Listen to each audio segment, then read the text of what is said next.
Assalamualaikum warahmatullahi wabarakatuh. Hamdan wa syukronillah ma ba'dah. Sahabat AR News dimanapun berada, semoga senantiasa sehat walafiat dan dilancarkan dalam segala urusan kebaikan kita. Amin Allahumma amin. Sahabat AR, Gus Fuad ini emang lain ya, emang lain. Jadi saya kalau ingat Gus Fuad itu ingat Gus Dur. Gus Fuad ini secara ideologi ya itu mirip dengan Gus Dur. Jadi di dalam menyebarkan Islam, Gus Fuad ini sama dengan Gus Dur. Terus kemudian sifat pluralismenya itu memang mencontoh dari Gus Dur ya. Dulu saya juga pernah berpikiran semacam itu ya, tapi banyak yang nentang dan kemudian saya mundur. Dan ini sekarang saya melihat Gus Fuad yang luar biasa mengadakan program yaitu bagi-bagi nasi bungkus atau nasi kotak di mana? Di Papua. Untuk siapa? Untuk non-muslim, khusus untuk non-muslim ya. Kalau menurut saya secara syariat saya kurang paham, tapi ketika kita bersedekah kepada siapapun kita boleh ya. Terlebih lagi apalagi di situ kalau disertai dengan sifatnya itu istilahnya syiar tentang Islam, bahwa Islam itu bukanlah agama yang mengerikan. Islam itu adalah rahmatan lil alamin ya, ini ya, rahmatan lil alamin. Lil alamin itu apa? Ya untuk alam semesta seisinya, namanya alamin. Termasuk meskipun itu nonis ya, non muslim, itu juga orang-orang yang notabene adalah ciptaan Allah Subhanahu wa taala, yang harus juga kita hormati, kita hargai mereka, kita berbagi kepada mereka ya.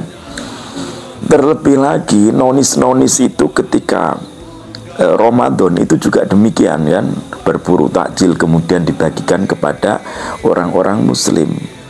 Yang non muslim aja bisa semacam itu, kenapa kita yang Islam katanya rahmatan lil alamin tidak bisa?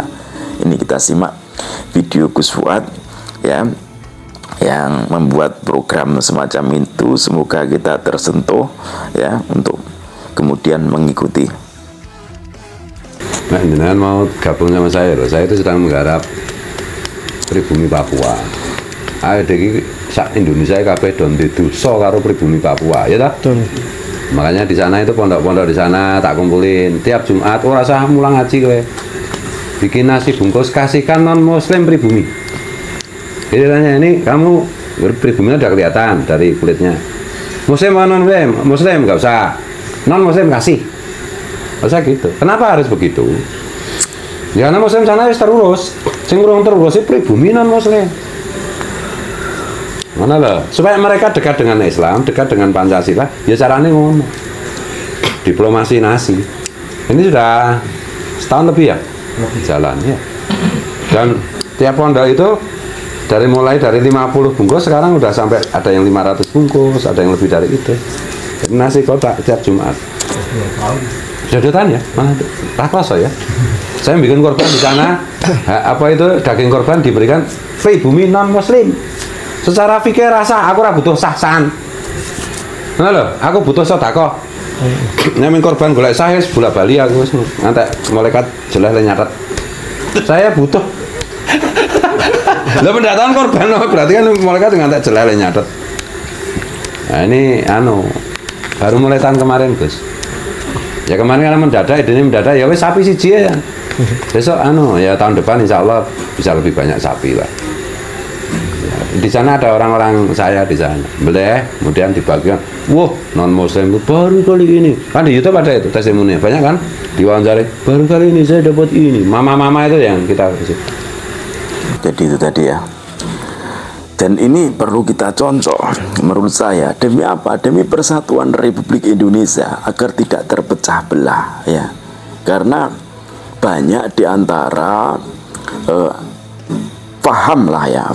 sebagian paham dari Islam yang dinilai itu adalah cenderung arogan, cenderung mengintimidasi terhadap agama lain. Ya, itu dulu pernah ada paham-paham yang semacam itu, termasuk yang istilahnya itu apa ya, memojokkan orang-orang non-muslim itu selalu dipojokkan, mentang-mentang Islam itu mayoritas, kemudian non-muslim itu minoritas. Sebenarnya nggak bisa semacam itu. Kalau kita jauh lebih menggali lagi ya, hakikatnya ya, semua itu adalah ciptaan Allah.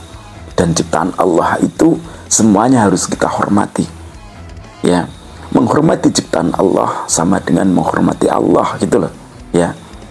Jadi sekali lagi mungkin kita berbeda pendapat, akan tetapi saya lebih mencontoh kepada Gus Fuad karena itu juga yang diajarkan Gus Dur. Gus Dur itu ketika kunjungan ke Bali ya, beliau itu tidak pernah mau untuk menginap di PWNU. Jadi justru beliau itu kunjungannya bukan ke PWNU tapi ke pura-pura, kepada umat Hindu di Bali. Orang-orang yang tokoh-tokoh ditokohkan di agama Hindu itu selalu dikunjungi sama Gus Dur. Dan Gus Dur menolak untuk tinggal di PWNU atau kunjungan ke PWNU. Untuk apa? Untuk kemudian setelah kita renungi, setelah kita berjalan beberapa tahun ya, kemudian kita baru sadar bahwa sebenarnya Gus Dur itu hanya menitipkan umat Islam di Bali, karena di Bali itu adalah mayoritas umat Hindu. Makanya sekarang nggak heran ketika kita melihat ketika ada kematian umat Hindu, kemudian umat Islam juga istilahnya itu bela sungkawa ya, ikut bela sungkawa. Kemudian jika ada umat Islam yang meninggal, orang-orang Hindu juga demikian gitu loh. Jadi ini jangan kemudian disangkut pautkan dengan ibadah, jangan ya. Yang semacam ini justru saling menghormati di situ. Jadi kita nggak bisa hidup itu sendirian, nggak bisa, tetap harus berdampingan. Kenapa saya katakan demikian? Udahlah, kita nggak usah munafik ya. HP itu yang bikin apakah orang Islam? Enggak juga kan? Tetapi kita juga membutuhkan ya. Pesawat terbang yang bikin siapa juga bukan orang Islam, tapi kita membutuhkan. Untuk apa? Untuk alat ibadah kita ke mana, ke Mekah, ke Madinah ya kan, semacam itu loh. Jadi jangan kemudian kita menutup diri. Hidup di dunia ini kita harus saling menghargai, saling menghormati. Yang penting kita tidak kemudian membaur dengan mengikuti ajarannya, enggak gitu loh ya. Jadi ya udah, lakum dinukum waliyadin, itu kalau untuk agama ya. Tapi untuk hidup berdampingan itu harus, agar tidak terjadi perselisihan terus menerus.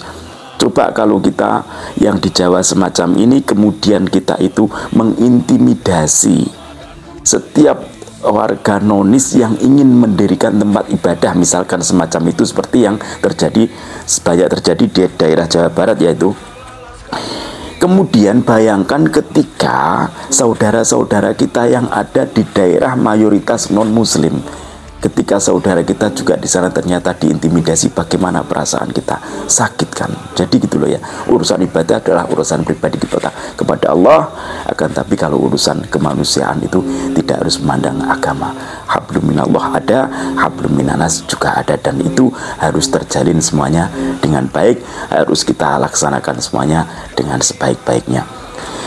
Oke, semoga bermanfaat. Wallahul muwaffiq ila aqwamit thoriq. Assalamualaikum warahmatullahi wabarakatuh. Salam NKRI.